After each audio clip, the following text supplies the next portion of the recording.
मैं तुम्हें समझा रहा हूं कि केवल शरीर मरते हैं, आत्मा नहीं मरती। इसलिए तुम शरीर का मोह त्याग दो, उनकी मृत्यु का शोक त्याग दो, परंतु तुम्हारा मन उस सत्य को मानना नहीं चाहता। तुम ठीक कहते हो केशव, मैं तुम्हारी बात समझता तो हूं, परंतु मेरा मन उसे ग्रहण क्यों नहीं कर रहा? इसका कारण क्या है? इसका कारण है वो जंजीर जो तुम्हारे मन ने अपने ही गिर्द लपेट रखी है। कौन सी जंजीर? रिश्तेदारी की जंजीर, ये नातेदारी का मोह कि ये मेरा भाई है, ये मेरा मामा है, ये मेरा ससुर है, ये पितामह है।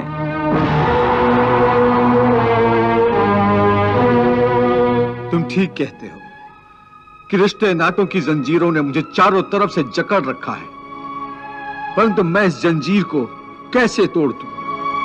मैंने मान लिया कि ये सारे शरीर नाशवान हैं, परंतु इनके साथ जो मेरे रिश्ते हैं वो तो नाशवान नहीं है, वो तो सच्चे हैं।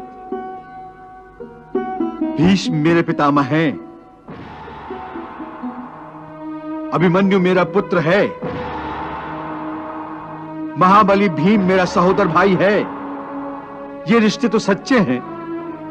भले इन सब के शरीर मर जाएंगे, परंतु इन सब के साथ जो मेरे रिश्ते हैं वो तो नहीं मरेंगे। जैसे आज मेरे पिता महाराज पांडु का शरीर नहीं है, परंतु मेरे पिता आज भी महाराज पांडु हैं। पिता पुत्र का तो वो पवित्र रिश्ता समाप्त नहीं हुआ। इन रिश्तों की पवित्रता पर मैं कैसे प्रहार करूं?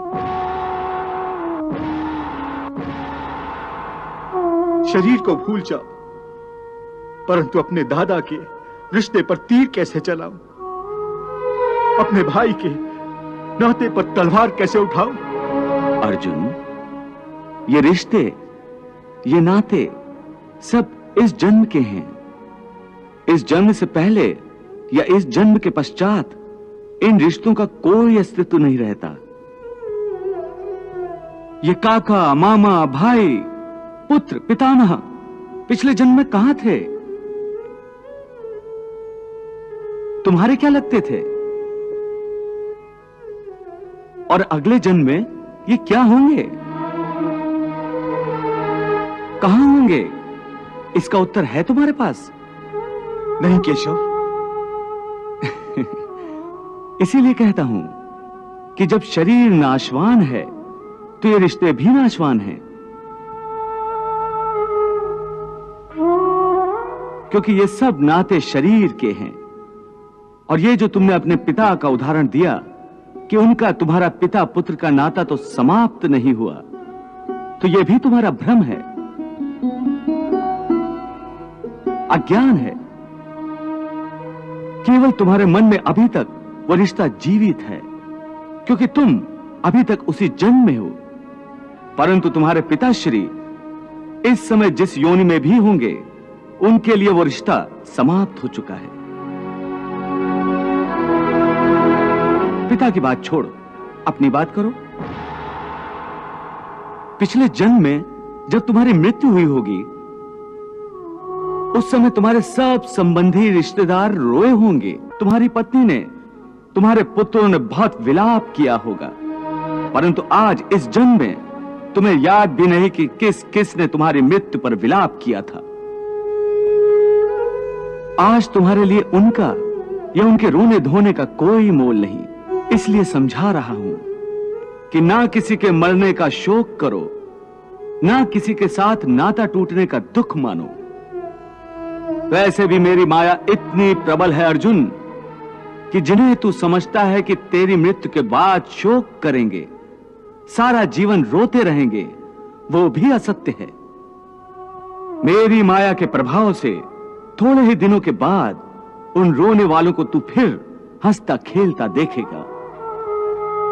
मित्र 4 दिन रोता है, भाई 10 दिन रोता है, पत्नी उससे अधिक रोती है, माता सबसे अधिक समय तक रोती है। परंतु सबके आंसू धीरे धीरे सूख जाते हैं और उन आंखों में फिर से नए नए सपनों की रोशनी चमकने लगती है। क्या तुम बता सकते हो कि पिछले जन्म में तुम्हारे किस रिश्तेदार ने तुम्हारे लिए कितना विलाप किया था? नहीं केशव, ये मैं कैसे बता सकता हूं? मुझे तो ये तक याद नहीं कि वो कौन थे। बस जिस तरह तुम अपने पिछले जन्म को भूल गए हो, उसी तरह तुम अपने इस जन्म को भी भूल जाओगे। इस जन्म के रिश्तों का अर्थ तुम्हारे आने वाले जन्म में कुछ भी नहीं रह जाएगा। आज अभिमन्यु को तुम अपना पुत्र समझ रहे हो सकता है पिछले जन्म में वो तुम्हारा पिता रहा हो, या आने वाले जन्म में तुम्हारा महाशत्रु बन जाए।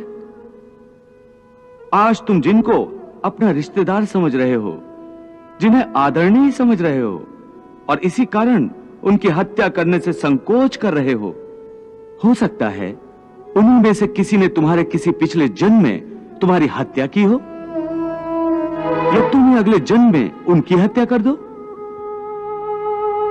हे अर्जुन, ये रिश्ते शरीर के जन्म के साथ पैदा होते हैं और शरीर की मृत्यु के साथ मर जाते हैं। इसलिए इन रिश्ते नातों के चक्रव्यूह से बाहर आ जाओ। आत्मा अमर है, इस अमर सत्य को पहचानो। रिश्ते तो बदलते रहते हैं। हे अर्जुन, इसलिए तुम्हें न रिश्तों से मोह करना चाहिए, न रिश्तों के टूटने का शोक करना चाहिए।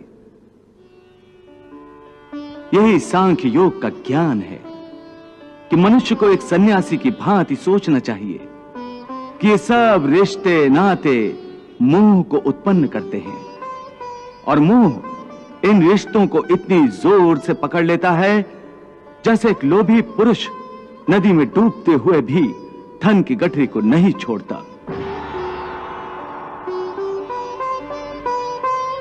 और आखिर में उसी गठरी के बोझ से खुद भी डूब जाता है। इसलिए अपने मन को सन्यासी बनाओ और इस मोह के बंधनों को छोड़ो, और इस बात पर ध्यान दो कि इस समय तुम्हारा कर्तव्य क्या है, तुम्हारा धर्म क्या है, और उसी के अनुसार कर्म करो।